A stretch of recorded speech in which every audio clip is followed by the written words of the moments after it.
हरभजन सिंह भज्जी टर्बोनेटर, नाम अनेक मगर शख्सियत एक, अड़ियल, लड़ाकू, हार न मानने वाला, खुश मिजाज, हम्बल और शानदार टीम प्लेयर। पहचान ईडन गार्डन की हैट्रिक, पिकासो की आर्ट जैसी दूसरा बॉल पर कंट्रोल, 711 इंटरनेशनल विकेट्स, शेर बैटर्स को चूहा बनाती स्पिन और एक डांसर जैसा बॉलिंग एक्शन। किसी स्टेज पर बुलाना हो या किसी आर्टिकल में इंट्रो करना हो, यहाँ तक कि YouTube वीडियो ही क्यों ना हो, जब भी हरभजन सिंह का जिक्र हुआ तो ऊपर बयान की गई बातों को ही बेस बनाया गया। हर बार हरभजन द स्पिनर के तौर पर उन्हें इंट्रोड्यूस किया गया, मगर ये भज्जी के क्रिकेट करियर के सिक्के का सिर्फ एक पहलू है, वो पहलू जो भज्जी को हरभजन द ग्रेट स्पिनर बनाता है।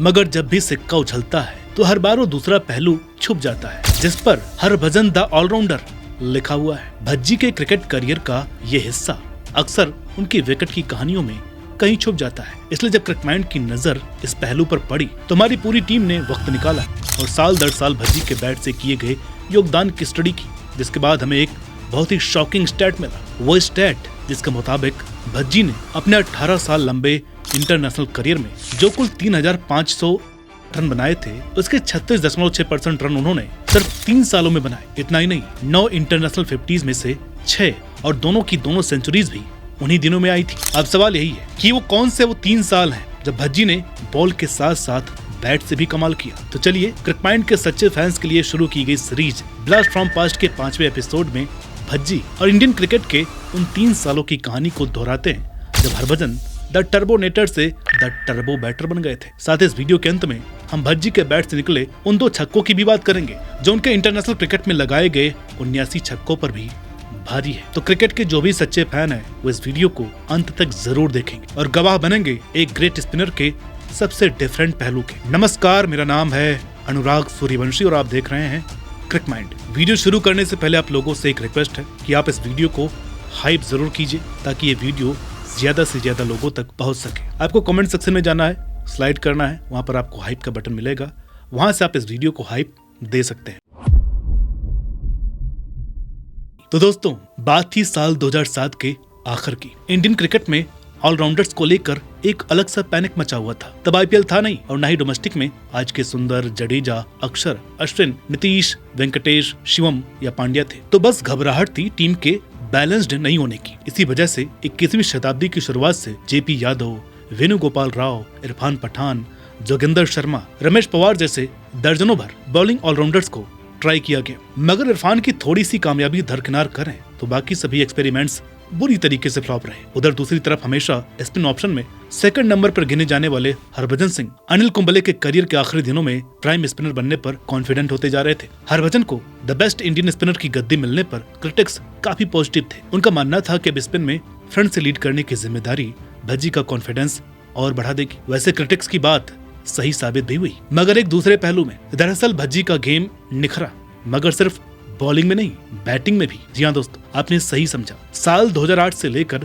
2010 यही वो गोल्डन पीरियड था जब भज्जी ने बैट से ऐसा ब्लास्ट किया कि इंडियन क्रिकेट हिस्ट्री के पन्नों में उनका नाम सुनहरे अक्षरों में छप गया। तो हमारे टर्बोनेटर के टर्बो बैटर बनने की पहली झलक 2008 के शुरुआती 2 टेस्ट मैचों में ही तब देखने को मिली जब इंडिया एक हिस्टोरिक टूर पर ऑस्ट्रेलिया गई हुई थी। वहाँ जिस मनोहर सिडनी टेस्ट को भज्जी और साइमंड्स की मंकी गेट कंट्रोवर्सी के लिए याद किया जाता है, वहीं भज्जी ने ऑस्ट्रेलिया की पहली पारी के 463 के जवाब में 345 रन पर 7 विकेट गंवाकर बुरी तरीके से मुश्किल में फंसी इंडियन टीम को सचिन के साथ 8वें विकेट के लिए 129 रन की पार्टनरशिप के साथ संभाला। और 1998 में टेस्ट डेब्यू करने वाले भज्जी ने 2002 के बाद पहली और कुल अपनी तीसरी हाफ सेंचुरी ठोकते हुए 63 रन भी बनाए। हालांकि इस मैच में एम्पायर्स की चीटिंग फिर उसके बाद हुई कंट्रोवर्सी ने भज्जी की इनिंग से वो चर्चा छीन ली जिसकी ये हकदार थी। मगर हमारे टर्बोनेटर ने तो जैसे ये ठान लिया था खुद को टर्बो बैटर साबित करके ही छोड़ना है। वो अगले ही मैच में एडिलेड की बाउंसी पिच पर फिर से 359 रन पर 7 विकेट खो चुकी इंडिया के संकट मोचक बनकर उभरे।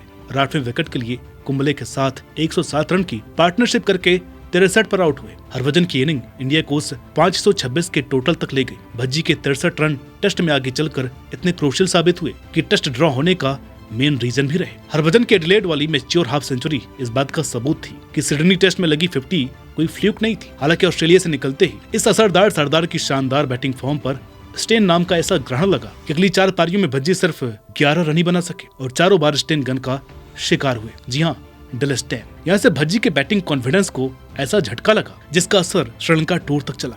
मगर फिर जैसे ही ऑस्ट्रेलिया देखी और वो भी अपने घर पर, तो टर्बो बैटर फिर से रंग में आ गए और 3 मैचों की 4 पारियों में 41 की औसत से 250 के साथ ऑस्ट्रेलिया को बल्ले से भी कड़वी यादें दे गए। आगे उन्होंने इंग्लैंड के सामने भी 40 रनों की अच्छी पारी खेली और इस तरह 2008 की 21 टेस्ट पारियों में लगभग 22 के एवरेज से 410 रन बनाए। क्योंकि 2008 रेड बॉल का ईयर था, इसलिए भज्जी को व्हाइट बॉल क्रिकेट में बहुत कम चांस मिले, मगर जितने भी चांस मिले उसमें थोड़ा थोड़ा असर भज्जी ने जरूर छोड़ा। कुल मिलाकर के साल 2008 ने भज्जी की सिर्फ स्पिन बॉलिंग इमेज में ओकेजनल बैटर का टर्म भी ऐड किया। तो दोस्तों, इस पार्ट में भज्जी के ब्लास्ट के अगले साल यानी ईयर 2009 में 2008 की तरह भज्जी के बैट से बड़ी परफॉर्मेंस कम आई, लेकिन जितनी भी आई वो सब लास्ट ईयर से काफी ज्यादा यादगार रही। फिर चाहे वो इंडिया के हिस्टोरिक न्यूजीलैंड सीरीज जीत के आखिरी टेस्ट में बेसिन रिजर्व की मुश्किल पिच पर बनाए गए मैच डिफाइनिंग 60 रन या वडोदरा ओडीआई में 293 रन को चेज करते हुए 201 रन पर 7 विकेट गंवा चुकी इंडिया को प्रवीण कुमार के साथ मिलकर 84 रन की पार्टनरशिप से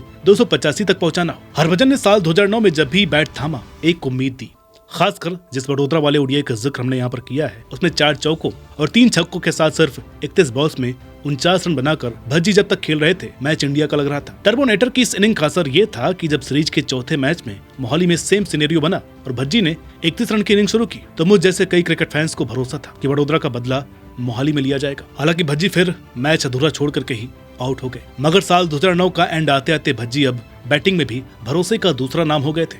वो नाम जो चमकने वाला था अगले साल यानी 2010 में, वो साल जो भज्जी को टर्बोनेटर से टर्बो बैटर बना गया, साल 2010, जहां पूरा क्रिकेट जगत अगले साल होने वाले वनडे वर्ल्ड कप की तैयारियों में लगा हुआ था। वहीं इंडियन टीम उस तैयारी के साथ साथ अपनी नंबर 1 टेस्ट रैंकिंग बचाने की जद्दोजहद में भी मसरूफ था। इस साल इस जंग को जीतने के लिए इंडिया ने बांग्लादेश में 2-0, साउथ अफ्रीका से घर में 1-1, श्रीलंका में 1-1 और ऑस्ट्रेलिया से घर में 2-0 के अच्छे रिजल्ट दर्ज किए थे। लेकिन 2011 में 3 टेस्ट साउथ अफ्रीका और वर्ल्ड कप के बाद 4 टेस्ट इंग्लैंड में देखते हुए साल 2010 की आखिरी टेस्ट सीरीज में अच्छा परफॉर्मेंस करना बेहद जरूरी हो गया था। कहने को तो सीरीज घर में न्यूजीलैंड के साथ थी, मगर तब की कीवी टीम कहीं भी जीतने का दम रखती थी। यही वजह थी कि एक लंबा सीजन होने के बावजूद धोनी अपनी ए टीम के साथ अहमदाबाद में उतरे, जहां इंडिया ने पहले इनिंग में सहवाग के 173, द्रविड़ के 104 और हरभजन के 69 रन की मदद से 487 रन बनाए। दोस्तों, यहाँ तक अगर आपको लग रहा था कि हम हरभजन के बैटिंग कंट्रीब्यूशन को ओवर एक्सरेट कर रहे हैं, तो अब दिल थाम के बैठ जाइए,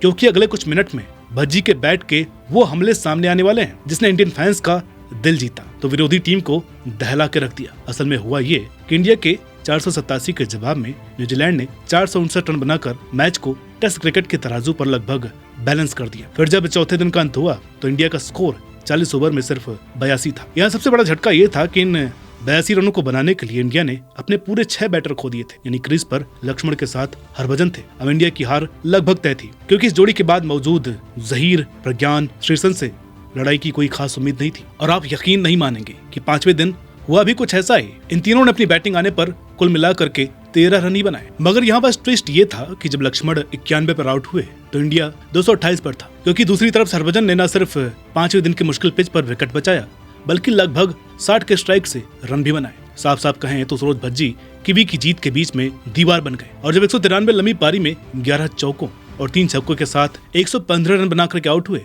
तो स्टेडियम से लेकर घरों में टेस्ट देख रही ऑडियंस ने स्टैंडिंग ओवेशन से टर्बोनेटर का शुक्रिया अदा किया। अपनी पहली सेंचुरी पर इतना प्यार हासिल करने वाले भज्जी को ऐसा तगड़ा कॉन्फिडेंस मिला कि हैदराबाद में कीवी टीम के 350 के जवाब में इंडिया ने जो 472 रन बनाए उसमें इकलौते सेंचुरियन हरभजन थे। अहमदाबाद में अगर भज्जी ने रोकने की एबिलिटी दिखाई थी तो हैदराबाद में ठोकने का दम दिखाया था। वहाँ भज्जी ने नॉट आउट 111 रन बनाने के लिए सिर्फ 116 बॉल्स खेली थी, जिसमें भज्जी ने 7 बड़े बड़े छक्के भी मारे थे। आज जहाँ पर इंडियन टेल एकदम से ढह जाती है तो कम से कम बोनस के 100 रन देकर के जाती थी, जिसमें भज्जी का योगदान काबिले तारीफ रहता था। अब आप ही बताइए कि भज्जी को टर्बो बैटर क्यों न कहें और 2008 से 2010 के स्पैन को इंडियन टेस्ट टेल का सुनहरा दौर क्यों न गिने। भज्जी के बैट ने 2010 में 27.25 की जबरदस्त एवरेज से 400 रन बनाए। वैसे 2010 में भज्जी ने सिर्फ टेस्ट में अपने बैट का जहर नहीं दिखाया, बल्कि वनडे में पाकिस्तान के खिलाफ एशिया कप के वर्चुअल नॉकआउट में 15 रन की पारी में वो मैच विनिंग 6 लगाया, जिसका घाव आज भी पाकिस्तानी क्रिकेट हिस्ट्री के सीने पर ताजा है। और इन 2 छक्कों में से एक है